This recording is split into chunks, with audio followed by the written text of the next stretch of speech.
There's no feeling more discouraging than starting over, and that's what you're about to experience if you keep playing this game. It's going to be deeply frustrating. You may trade some of that frustration for disappointment if you are willing to admit that the mistake was yours and only yours, but the feeling will only get more intense the longer you play. You're going to want to quit playing, and every time you don't, every time you find the strength to keep going, you will only be setting yourself up for a bigger fall. And if you manage to get to the top, will that make you feel good? Will you feel that it's all being worth it? I think you will.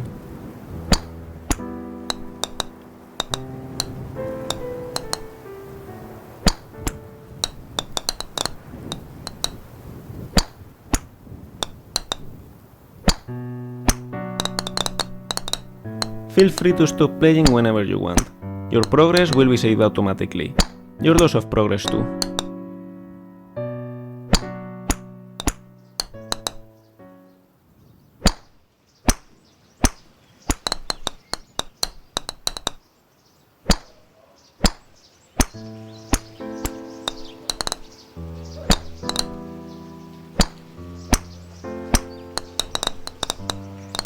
This game is a different take on a game that came out in 2017 titled Getting Over It with Bennett Foddy.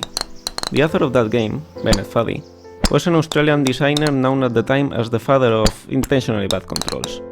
Weird, unresponsive, and hard to understand, intentionally bad controls are bad in the sense that they are suboptimal for the task at hand, making a challenging and infuriating experience.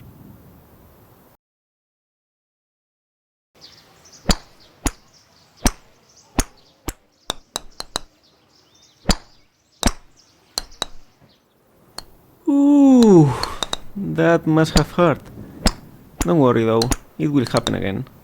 And again. And again.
In Getting Over It, Bennett Foddy claims that frustration is essential to the act of climbing, but I disagree.